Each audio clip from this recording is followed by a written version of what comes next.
सभी प्यारे दोस्तों का स्वागत है सार्थक कोचिंग क्लासेस में। जैसा कि आप सभी साथियों को पता है, हमारी हिंदी की सभी एक दिवसीय एग्जाम्स के लिए कंप्लीट हिंदी की चैप्टर वाइज क्लास चल रही है, जिसमें हमने बहुत सारे चैप्टर कंप्लीट कर लिए हैं। यदि आपने इससे पहले की क्लासेस नहीं देखी तो उनको अवश्य देख लें। उसकी लिंक मैंने आपको नीचे डिस्क्रिप्शन में दे दी है। ठीक है दोस्तों, वहाँ जाके आप उन क्लासेस को देख सकते हैं। आज जो हमारा चैप्टर चल रहा है नया, उसका नाम है विराम चिन्ह। क्या है दोस्तों?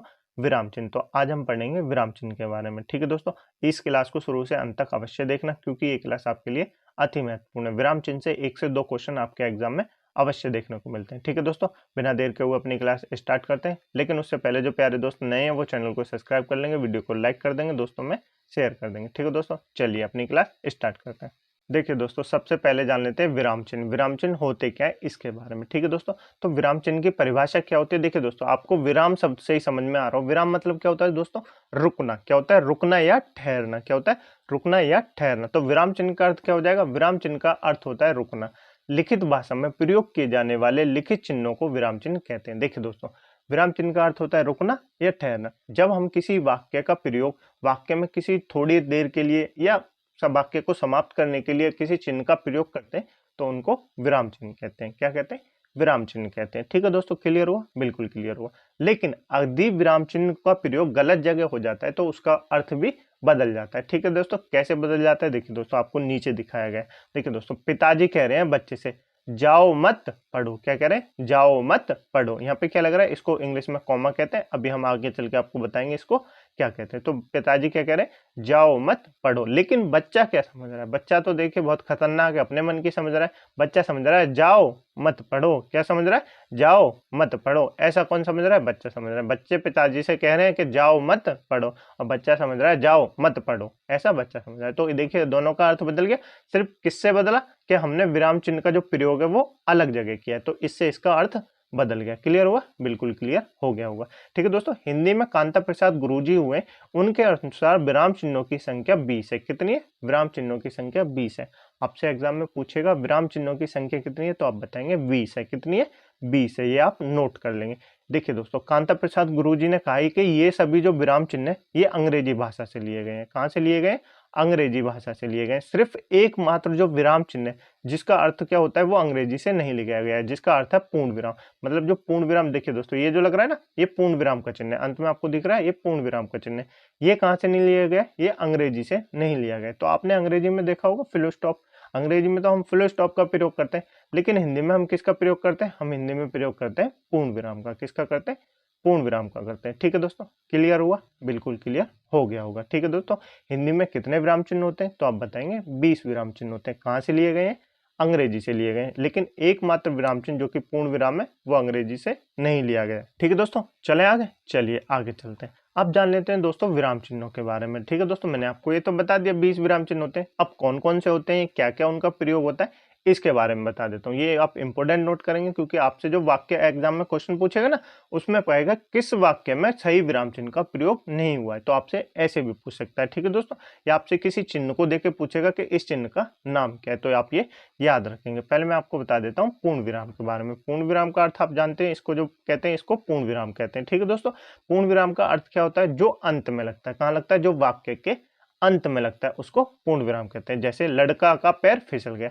अब लड़के का पैर फिसल गया, वाक्य तो पूरा हो गया। हो गया ना? क्या अभी बीच में कुछ बचा है? कुछ नहीं बचा, वाक्य पूरा हो गया। उसके बाद सब बच्चे उसके पास गए, ये वाक्य अलग है। तो दोनों वाक्यों के अंत में क्या लग रहा है?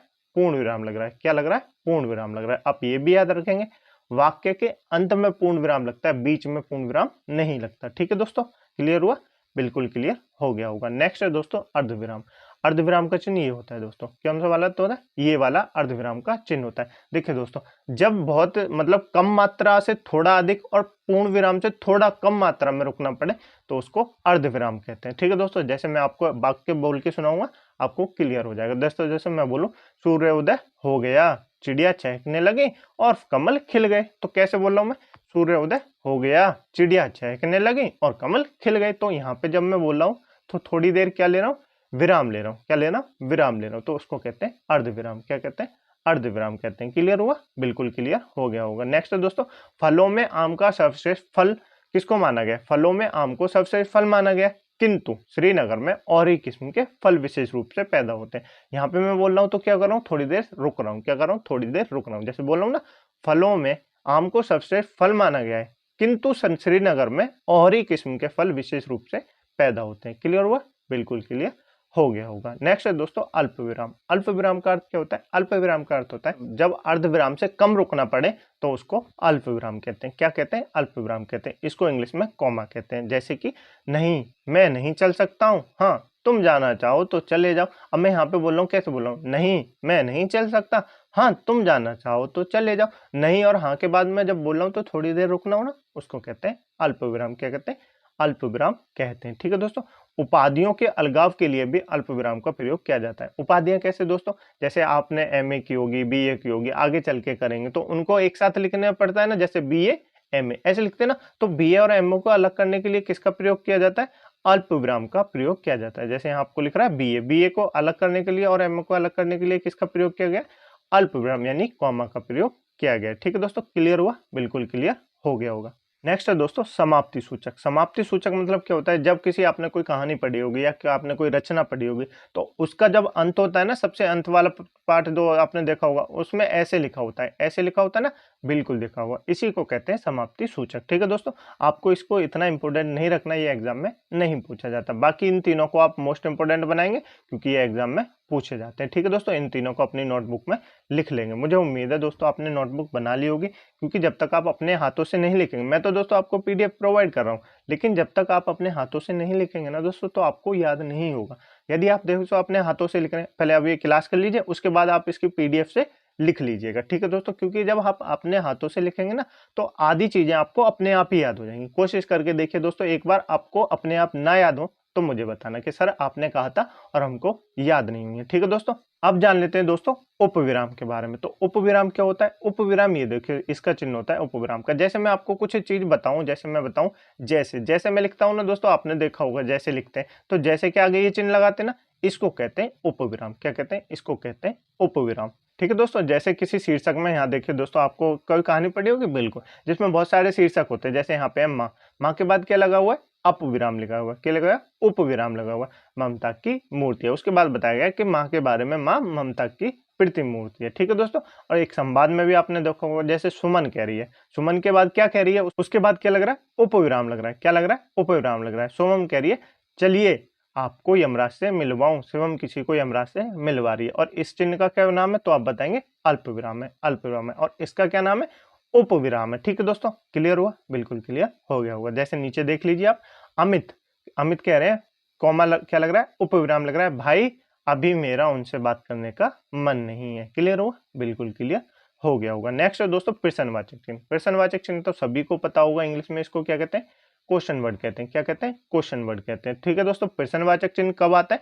वाक्य के अंत में आता है। कब आता है? वाक्य के अंत में आता है। जब किसी से हम प्रश्न पूछें तो उसको क्या कहते हैं? उसमें प्रयोग किया जाता है प्रश्नवाचक चिन्ह का। ठीक है दोस्तों, जैसे कि मैं आपको बताऊं, क्या आप जा रही हैं? तो मैं क्या पूछ रहा हूँ आपसे? प्रश्न ही तो पूछ रहा हूँ, क्या आप जा रही हैं? ठीक है दोस्तों, जैसे दूसरा है, आपने उससे क्यों बुलाया? तो आपने उसे क्यों बुलाया? मैं प्रश्न ही तो पूछ रहा हूँ, आपने उसे क्यों बुलाया? अब अंत में किसका प्रयोग हो रहा है?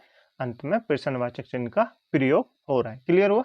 बिल्कुल क्लियर हो गया होगा। आगे चलें, चलिए नेक्स्ट दोस्तों योजक चिन्ह। योजक चिन्ह माने क्या होता है दोस्तों? जैसे आपने द्वंद्व समास पढ़े होंगे, बिल्कुल नहीं पढ़े हो तो नीचे डिस्क्रिप्शन में मैंने आपको लिंक दे दिया समास की, उनको जाके अवश्य पढ़ लें। ठीक है दोस्तों, द्वंद्व समास पढ़ा होगा जिसमें मैंने आपको लिखा होगा लाभ डैश हानि। क्या लिखा हुआ? लाभ डैश हानि। तो इसको मतलब क्या होता है? इसका मतलब होता है योजक चिन्ह। क्या होता है? इसका मतलब जो होता है, इसका मतलब होता है योजक चिन्ह। देखिए दोस्तों, जैसे यहाँ लिखा हुआ है गीता संगीता, इसके बीच में क्या लग रहा है? योजक चिन्ह लग रहा है। जैसे यहाँ लिखा हुआ है माता पिता, इनके बीच में क्या लग रहा है? योजक चिन्ह लग रहा है। जैसे यहाँ लिख रहा है खरा खोटा, इसके बीच में क्या लग रहा है? तो आप बताएंगे योजक चिन्ह लग रहा है। क्या लग रहा है? योजक चिन्ह लग रहा है। क्लियर हुआ? बिल्कुल क्लियर हो गया होगा। नेक्स्ट है दोस्तों कोष्टक चिन्ह। कोष्टक चिन्ह क्या होता है? ये तो सभी को पता है, किसी बात का हमको विवरण देने के लिए जिसका प्रयोग किया जाता है उसको कोष्टक चिन्ह कहते हैं। जैसे कि दोस्तों एग्जांपल में बता देता हूं मैं आपको, दशहरे के अवसर पर दशानन। अब दशानन का मतलब तो बहुत से लोगों को नहीं पता होगा, जो नए होंगे उनको तो पता है रावण, उनको तो पता है रावण, लेकिन पुराने लोगों को तो पता है दशानन मतलब क्या होता है, रावण। अब नए लोगों को बताने के लिए प्रयोग किया गया कि दशानन का अर्थ होता है रावण। क्या होता है? रावण। और वो किसमें बंद कर दिया है? कोष्टक चिन्ह में बंद कर दिया। ठीक है दोस्तों, क्लियर हो आपको कोष्टक चिन्ह का प्रयोग कहाँ होता है? तो बिल्कुल क्लियर हो गया होगा। जैसे नीचे आपको दिया हुआ है लता मंगेशकर भारत की कोकिला है। अब कोकिला का अर्थ क्या होता है? लोग तो समझेंगे कि कोयल के बारे में कह रहे हैं या साथ निभाना साथिया की कोकिला के बारे में कहते हैं, जैसे औरतें समझती हैं, है ना। तो लेकिन कोकिला का मतलब होता है दोस्तों मीठा गाने वाली। क्या होता है? कोकिला का मतलब होता है मीठा गाने वाली। ये बताया गया है किसमें? कोष्टक चिन्ह में बताया गया। तो लोग पढ़ लेंगे कि कोकिला का मतलब होता है मीठा गाने वाली। ठीक है दोस्तों, ना कि कोयल होता है। क्लियर हो? बिल्कुल क्लियर हो गया होगा। नेक्स्ट है दोस्तों अवतरण चिन्ह। अवतरण चिन्ह क्या होता है? अवतरण या उदाहरण चिन्ह। अवतरण या उदाहरण चिन्ह होता है जैसे कोई व्यक्ति अपनी कुछ बात कहता है दोस्तों, कोई व्यक्ति जब अपनी बात कहता है तो उसको बात बताने के लिए प्रयोग करते हैं। जैसे महावीर स्वामी ने कहा था अहिंसा परमो धर्म। क्या कहा था? अहिंसा परमो धर्म। तो ये बात बताने के लिए किसका प्रयोग किया जा रहा है?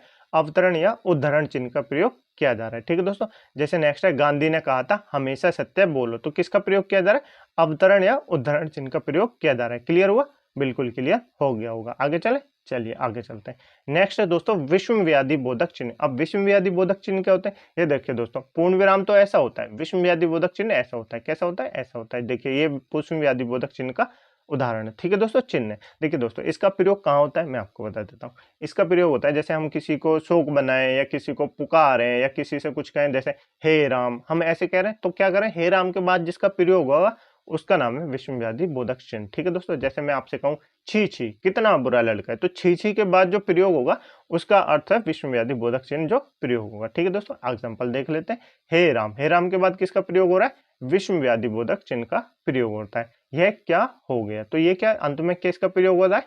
अंत में प्रयोग हो रहा है पूर्ण विराम का। किसका प्रयोग हो रहा है? अंत में हो रहा है पूर्ण विराम का प्रयोग। ठीक है दोस्तों, जैसे नेक्स्ट है छी छी कितना गंदा है। तो छी छी के बाद किसका प्रयोग हो रहा है? विश्वव्याधि बोधक चिन्ह का प्रयोग हो रहा है। ठीक है दोस्तों, और अंत में किसका हो रहा है? अंत में पूर्ण विराम का प्रयोग हो रहा है। नेक्स्ट है दोस्तों आह कितना सुहावना मौसम है। तो ये क्या दोस्तों? इसका प्रयोग किसका हो रहा है? विश्वव्याधि बोधक चिन्ह का प्रयोग हो रहा है। क्लियर हुआ? बिल्कुल क्लियर हो गया होगा। नेक्स्ट है दोस्तों लाघव चिन्ह। लाघव चिन्ह या संक्षेप सूचक चिन्ह उसको कहते हैं दोस्तों जैसे कि किसी बात को हमको छोटा बताना है, किसी शब्द को हमको छोटा बताना है तो उसको लाघव चिन्ह कहते हैं। जैसे मैं आपके सामने लिख दूं मध्य प्रदेश, अब मैं मध्य प्रदेश ऐसे लिख दूंगा तो आप समझ जाएंगे ना क्या लिख रहे हैं सर, तो आप समझ जाएंगे कि मध्य प्रदेश लिखा गया। तो इसी का ये जो प्रयोग किया गया ना, इसको कहते हैं लाघव चिन्ह। क्या कहते हैं? लाघव चिन्ह। देखिए दोस्तों, ये लाघव चिन्ह का चिन्ह है। ठीक है दोस्तों, जैसे कि डॉक्टर के लिए प्रयोग करते हैं, हम कैसे लिखते हैं? डॉक्टर ऐसे तो लिखते हैं, आजकल पूरा कौन लिखता है? ऐसे लिख देते हैं डॉक्टर। तो ये जो प्रयोग किया गया ये क्या है? ये लाघव चिन्ह है। जैसे उत्तर प्रदेश के लिए मैं प्रयोग करता हूँ उत्तर प्रदेश, तो क्या हो जाता है? लाघव चिन्ह का प्रयोग किया गया है। ठीक है दोस्तों, नेक्स्ट है दोस्तों निर्देश सूचक चिन्ह। निर्देश सूचक चिन्ह का मतलब क्या होता है? जब हम किसी बात को मतलब स्पष्टीकरण देने के लिए प्रयोग करते हैं उसको निर्देश सूचक चिन्ह कहते हैं।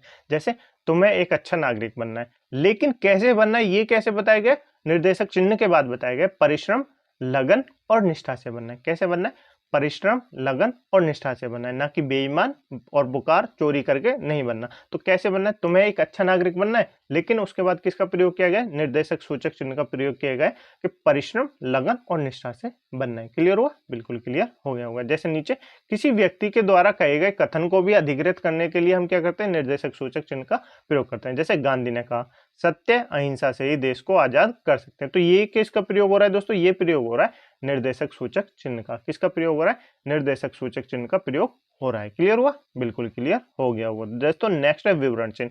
विवरण चिन्ह का प्रतीक चिन्ह ये रहा, जिसका मतलब होता है जैसे हम किसी बात का विवरण देते हैं, जैसे निष्कर्ष लिखते हैं ना दोस्तों, जैसे निष्कर्ष या संदर्भ आप लिखेंगे तो उसके आगे ऐसे चिन्ह तो लगाएंगे, इसका मतलब होता है विवरण चिन्ह। क्या होता है?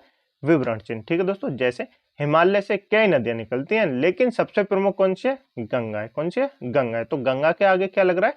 विवरण चिन्ह लग रहा है। क्या लग रहा है? विवरण चिन्ह लग रहा है। क्लियर हुआ? बिल्कुल क्लियर हो गया होगा। आगे चले, चलिए नेक्स्ट है दोस्तों विस्मय स्मरण चिन्ह या त्रुटिपूरक चिन्ह या हंस पद। देखिए दोस्तों, विस्मय स्मरण चिन्ह या त्रुटिपूरक चिन्ह को मतलब कहते हैं जब हम किसी वाक्य में कुछ शब्द को लिखना भूल जाते हैं तो उसको बताने के लिए जिस हम शब्द का प्रयोग करते हैं, जिस चिन्ह का प्रयोग करते हैं, उसको हंस पद या त्रुटिपूरक चिन्ह या विस्मय स्मरण चिन्ह कहते हैं। सबसे ज्यादा इसको हंस पद या एग्जाम में पूछा जाता है कि हंस पद किसको कहते हैं, तो आप बता देंगे। ये देखिए हंस पद का चिन्ह है। ठीक है दोस्तों, जैसे मैं आपके सामने लिखूं राम डैश गया, क्या लिख दूं? गया। तो अब आप क्या कहेंगे? कहाँ गया सर? ये तो बताइए, ये तो बताइए, ये तो मैंने बताई नहीं। अच्छा, मैं लिखना भूल गया, तो मैं किसका प्रयोग कर दूंगा? ऐसे प्रयोग कर दूंगा इसका हंस पद या त्रुटिबोधक चिन्ह का। इसके ऊपर लिख दूंगा खेलने गया। कहाँ गया? खेलने गया। तो आप जो पढ़ेगा ना वो समझ जाएगा कि ऊपर जो लिखा है ना, मतलब लिखना भूल गया इंसान, तो उसने ये चिन्ह का प्रयोग कर दिया कि खेलने गया, राम खेलने गया। क्लियर हुआ? बिल्कुल क्लियर हो गया होगा। जैसे राम गया, अब राम कहाँ गया, मुझे क्या पता कहाँ गया, तो मतलब मैं यहाँ लिखना भूल गया हूँ। राम कहाँ गया, राम चला गया, राम चला गया, ऐसे तो लिखेंगे। अब मतलब वो समझ जाएगा पढ़ने वाला, यहाँ पे जो लिखा गया है उसका मतलब है चला गया। ठीक है दोस्तों, जैसे सीता लाई, सीता क्या लाई पता नहीं, भूल गया मैं लिखना, तो सीता क्या लाई, सीता खीर लाई, तो मैं ऐसे चिन्ह का प्रयोग कर दूंगा। क्लियर हुआ दोस्तों? बिल्कुल क्लियर हो गया होगा। नेक्स्ट है दोस्तों लोप चिन्ह। लोप चिन्ह मतलब क्या होता है, जैसे कोई दोस्तों आपको कुछ वर्ड दिया हूं, जैसे मैं आपको लिख दूं ए बी और ऐसे ऐसे करके लिख दूं जेड तक, तो आप समझ जाएंगे ना कि सर क्या लिखना चाहते हैं, sir A B C D लिखना चाहते हैं। ठीक है दोस्तों, इसी के बारे में बता रहे हैं। तो आपको पता है कि बी के बाद सी आएगी, सी के बाद डी आएगी, बिल्कुल पता होगा। ठीक है दोस्तों, ऐसे जो ये जो लोप कर दिया ना मैंने बीच में, ये जो लिख दिया, इसको कहते हैं लोप चिन्ह। क्या कहते हैं? लोप चिन्ह कहते हैं। जैसे मैथ में आपको ने पढ़ा होगा 1 + 2 + 3 + 4 प्लस ऐसे 10 तक लिखने, तो जो बच्चा पढ़ेगा वो समझ जाता है ना दोस्तों कि बीच में ये जो डैश करके मैंने दिया हुआ है तो उसका अर्थ क्या होगा, तो उसको कहते हैं लोप चिन्ह। इनका जब हम प्रयोग करते हैं इसका मतलब होता है लोप चिन्ह। बिल्कुल क्लियर होगा? बिल्कुल क्लियर हो गया होगा। ठीक है दोस्तों, आप इन चिन्हों के बारे में भी याद रखिए। क्यों याद रखिए दोस्तों? क्योंकि मैंने आपको बताया एग्जाम में आपको एक चिन्ह दे देगा और आपसे पूछेगा इसका नाम क्या है। ठीक है दोस्तों, तो आप इनके नोट्स अवश्य बनाइए। नेक्स्ट है दोस्तों अनुवृत्ति या पुनरावृत्ति चिन्ह। अनुवृत्ति या पुनरावृत्ति चिन्ह मतलब क्या होता है, जैसे किसी बात को मैंने आपको बताया था ना स्पष्टीकरण देने के लिए, उसको अनुवृत्ति चिन्ह कहते हैं। ये अनुवृत्ति चिन्ह का उदाहरण चिन्ह है। ठीक है दोस्तों, जैसे राम अच्छा लड़का है, अब अच्छे का मतलब क्या है, बुद्धिमान। क्या है? बुद्धिमान। तो उसका मतलब कैसे बताया गया, अनुवृत्ति या पुनरावृत्ति चिन्ह से बताया गया है। ठीक है दोस्तों, बिल्कुल ठीक है। नेक्स्ट है दोस्तों तुल्यता सूचक चिन्ह। तुल्यता सूचक चिन्ह क्या होता है दोस्तों, इक्वल। क्या होता है, जैसे इंग्लिश में जिसको इक्वल कहते हैं ना, बराबर, उसको कहते हैं तुल्यता सूचक चिन्ह। बिल्कुल क्लियर हो? जैसे 1 + 2 = 3, तो ये क्या है, तुल्यता सूचक चिन्ह है हिंदी में। ठीक है दोस्तों, चलिए नेक्स्ट है दोस्तों दीर्घ उच्चारण सूचक चिन्ह। दीर्घ उच्चारण सूचक चिन्ह क्या होता है, ये इसका प्रतीक चिन्ह है। जैसे मैं आपको बताऊं, मैं बोलूं राम, क्या बोलूं, राम, तो मैं इतना लंबा खींच रहा हूं बीच में, जैसे मैं बोलूं ना राम, तो ये जो बीच में बना है ना, इसको कहते हैं दीर्घ उच्चारण सूचक चिन्ह। जैसे मैं बोलूं ओम, तो ये जो बीच में मतलब लय बढ़ा के बोल रहा हूं ना, उसको जो प्रयोग किया जाता है उसको किया जाता है दीर्घ उच्चारण सूचक चिन्ह का प्रयोग किया जाता है। ठीक है दोस्तों, जैसे मैं बोलूं सीता, ऐसे बोलते हैं ना, तो उसको प्रयोग किया जाता है दीर्घ उच्चारण सूचक चिन्ह का। क्लियर हुआ? बिल्कुल क्लियर हो गया होगा। ठीक है दोस्तों, नेक्स्ट है दोस्तों पादक सूचक चिन्ह। पादक सूचक चिन्ह का प्रतीक चिन्ह ये रहा। ठीक है दोस्तों, अब इंग्लिश में इसको क्या कहते हैं, इंग्लिश में इसको कहते हैं अंडरस्कोर। क्या कहते हैं? अंडरस्कोर। देखिए दोस्तों, यदि आपने मुझे इंस्टाग्राम पे फॉलो नहीं किया तो कर लेना। ठीक है दोस्तों, मेरे इंस्टाग्राम की ऑफिशियल अकाउंट ये है। देखिए दोस्तों, जब आप मेरे इंस्टाग्राम अकाउंट पे जाएंगे ना, तो आपने वहां लिखा होगा its_mohan_ठाकुर_official, ऐसे ही लिखा देखा होगा। तो ये जो बीच में लग रहा है ना, इसको कहते हैं हिंदी में पादक सूचक चिन्ह। क्या कहते हैं? पादक सूचक चिन्ह। ठीक है दोस्तों, इंग्लिश में इसको अंडरस्कोर कहते हैं। क्लियर हुआ? बिल्कुल क्लियर हो गया होगा।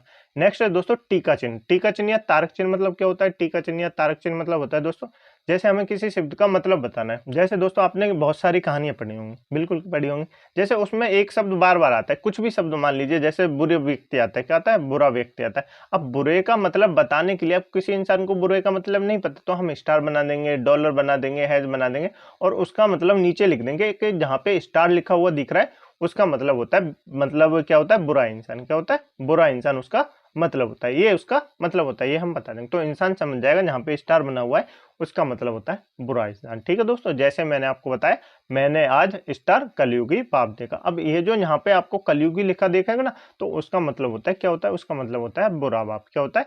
बुरा बाप उसका मतलब होता है। तो जहां पर भी आपको कलयुगी लिखा दिखेगा तो आप बता देंगे कि कलयुगी मतलब होता है बुरा बाप। क्लियर हुआ? बिल्कुल क्लियर हो गया होगा। ठीक है दोस्तों, ये मैंने आपको प्रतीक चिन्ह पढ़ा दिया, 20 के 20 विराम चिन्ह। मुझे उम्मीद है आपको समझ में आ गए होंगे। ठीक है दोस्तों, यदि आपको समझ में नहीं आए तो आप एक बार क्लास को फिर से देख लीजिए और आपको समझ में आ जाएंगे। इनके नोट्स अवश्य बनाना है। ठीक है दोस्तों, अब चलते हैं दोस्तों हम क्वेश्चन की तरफ। हमने जो कुछ क्वेश्चन, जैसे मैंने आपको बताया था ना, पहले हम क्या करते हैं, पहले हम चैप्टर को पढ़ते हैं, उसके बाद एग्जाम में आई हुई क्वेश्चनों को सॉल्व करते हैं कि इस चैप्टर से कैसे कैसे आपसे एग्जाम में क्वेश्चन पूछे जाएंगे। ठीक है दोस्तों, तो अब उन क्वेश्चनों को सॉल्व कर लेते हैं। हमारा पहला क्वेश्चन है दोस्तों, विराम चिन्ह का अर्थ क्या है, ये आपको बताना है। बताइए जरा दोस्तों, विराम चिन्ह का अर्थ क्या है। मैंने आपको सबसे पहले ही बताया था कि विराम चिन्ह का अर्थ क्या है, ये आपको बताना है। और मैं आपको दोस्तों हर चैप्टर में बताता हूँ, जैसे मैं किसी का उपसर्ग पढ़ाऊं या प्रत्यय पढ़ाऊं, संधि पढ़ाऊं, तो मैं आपको उनका मतलब बताता हूँ। क्यों बताता हूँ? क्योंकि आपसे एग्जाम में पूछा जाता है। क्या दोस्तों, आपसे एग्जाम में पूछा जाता है। तो विराम चिन्ह का अर्थ क्या, मैंने बताया था ना आपको। क्या चलना विराम चिन्ह का अर्थ है? बिल्कुल नहीं है। क्या वाक्यों का दोहराव विराम चिन्ह का अर्थ है? बिल्कुल नहीं है। क्या इनमें से कोई नहीं है? बिल्कुल नहीं है। तो आप क्या कहेंगे, ऑप्शन नंबर बी हमारा बिल्कुल सही हो जाएगा। विराम चिन्ह का अर्थ होता है ठहरना या रुकना। क्या होता है? ठहरना या रुकना इसका अर्थ होता है। बिल्कुल क्लियर हुआ? बिल्कुल क्लियर हो गया होगा। आगे चले, चलिए आगे चलते हैं। नेक्स्ट क्वेश्चन है दोस्तों, इनमें से हंस पद कौन सा है? तो हंस पद आपको बताना है। हंस पद मैंने आपको बताया था जिसको त्रुटिपूरक चिन्ह भी कहते हैं, ये कौन सा है दोस्तों, बताइए जरा। हंस पद कौन सा है? तो आप बताएंगे ऑप्शन नंबर ए जो है हंस पद है। कौन सा है? ऑप्शन नंबर ए जो है हंस पद है। ठीक है दोस्तों, ये कौन सा है? ये अनावृत्ति या पुनरावृत्ति चिन्ह है। कौन सा है? अनुवृत्ति या पुनरावृत्ति चिन्ह है। ये कौन सा है? प्रश्नवाचक चिन्ह है। कौन सा है? प्रश्नवाचक चिन्ह है। ये कौन सा है दोस्तों? अपविराम चिन्ह है। कौन सा है? उपविराम चिन्ह। ठीक है दोस्तों, मुझे उम्मीद है आपको ये सब याद होंगे। ठीक है दोस्तों, आगे चले, चलिए आगे चलते हैं। आप इनके बारे में अवश्य पढ़ लेना। ठीक है दोस्तों, नेक्स्ट क्वेश्चन है, प्रश्नवाचक तथा विस्मयादि बोधक को छोड़कर सभी वाक्यों के अंत में क्या प्रयुक्त होता है? देखिए दोस्तों, एक तो क्वेश्चन वर्ड होता है, प्रश्नवाचक चिन्ह का अर्थ क्या होता है? क्वेश्चन वर्ड होता है। विस्मयादि बोधक चिन्ह का अर्थ क्या होता है? ये वाला होता है। तो अब बताना है आपको, इनको छोड़कर वाक्य के अंत में किसका प्रयोग किया जाता है। मैं शुरू से ही दोस्तों आपको बता रहा हूँ कि प्रश्नवाचक चिन्ह या विस्मयादि बोध के अंत में छोड़कर, मतलब प्रश्नवाचक चिन्ह और विस्मयादि बोधक शब्द को छोड़कर अंत में किसका प्रयोग किया जाता है? क्या अल्पविराम का प्रयोग किया जाता है? क्या अर्धविराम का प्रयोग किया जाता है? क्या हंसपद का प्रयोग किया जाता है? तो आप कहेंगे पूर्ण विराम का प्रयोग किया जाता है। किसका प्रयोग किया जाता है? पूर्ण विराम का प्रयोग किया जाता है, जिसका चिन्ह ये होता है। क्या होता है? जिसका चिन्ह ये होता है। क्लियर हुआ दोस्तों? बिल्कुल क्लियर हो गया होगा। आगे चले, चलिए आगे चलते हैं। नेक्स्ट क्वेश्चन है दोस्तों हमारे पास, निम्नलिखित वाक्यों में से सही विराम चिन्ह युक्त वाक्य कौन सा है? ये आपको बताना है। बताइए जरा दोस्तों, कौन से वाक्य में सही विराम चिन्ह का प्रयोग हुआ है। ठीक है दोस्तों, क्यों बताना है? देखिए मैंने आपसे कहा था ना, ऐसे क्वेश्चन देके आपसे एग्जाम में पूछेगा कि निम्नलिखित वाक्य में से कौन से वाक्य में सही विराम चिन्ह का प्रयोग हुआ है। यहाँ तो आपको एक ही क्वेश्चन दे दिया तो आप ढूंढ सकते हैं, लेकिन एग्जाम में आपको अलग अलग भी दे सकता है और आपको सब में ढूंढना है कि कौन से में गलत विराम चिन्ह का प्रयोग हुआ है या सही विराम चिन्ह का प्रयोग हुआ है। तो यहाँ कौन से में हुआ है? ऑप्शन नंबर बी में हुआ है? बिल्कुल नहीं होगा। ऑप्शन नंबर सी में हुआ है? बिल्कुल नहीं होगा। ऑप्शन नंबर डी में हुआ है? बिल्कुल नहीं होगा। ऑप्शन नंबर ए हमारा बिल्कुल सही हो जाएगा, क्योंकि अरे तुम इतनी जल्दी उठ गए, तो क्या हो रहा है? विस्मयादि बोधक चिन्ह आएगा। कौन सा आएगा? विस्मयादि बोधक चिन्ह आएगा, जो कि ऑप्शन नंबर ए में है। ठीक है दोस्तों, आगे चले, चलिए आगे चलते हैं। ये आपके लिए होमवर्क का क्वेश्चन है दोस्तों, इसका आंसर आपको कमेंट बॉक्स में जरूर बताना है। मुझे उम्मीद है आपको क्लास अच्छी लगी होगी। यदि आपको क्लास अच्छी लगी है तो वीडियो को लाइक जरूर करना है। ठीक है दोस्तों, कमेंट बॉक्स में इस क्वेश्चन का आंसर तो आपको बताना ही, और अपने ओपिनियन अवश्य बताएं दोस्तों, आपको क्लास समझ में आ रही है या नहीं आ रही। ठीक है दोस्तों, या आप हमसे कोई और एफर्ट चाहते हैं तो वो भी आप बता सकते हैं। अपने सजेशन अवश्य बताएं। ठीक है दोस्तों, इस क्वेश्चन का आंसर कमेंट बॉक्स में जरूर बताएं। इस क्लास की पीडीएफ डाउनलोड करने के लिए आप हमारे टेलीग्राम ग्रुप को ज्वाइन कर सकते हैं, जिसकी लिंक मैंने आपको नीचे डिस्क्रिप्शन में दे दी है। ठीक है दोस्तों, मुझे उम्मीद है आपको क्लास अच्छी लगी होगी। यदि आपको क्लास अच्छी लगी तो वीडियो को लाइक कर दें, दोस्तों में शेयर कर दें, चैनल को सब्सक्राइब जरूर कर लें। ठीक है दोस्तों, मिलते हैं अगली क्लास में एक नए चैप्टर के साथ। तब तक के लिए अपना ध्यान रखिएगा और अपनी क्लासों का रिवीजन अवश्य करते रहिए। ठीक है दोस्तों, क्योंकि जब तक आप रिवीजन नहीं करेंगे तब तक आपको कुछ समझ में नहीं आएगा। ठीक है दोस्तों, मिलते हैं अगली क्लास में एक नए चैप्टर के साथ। तब तक के लिए अपना ध्यान रखिएगा। जय हिंद, जय भारत।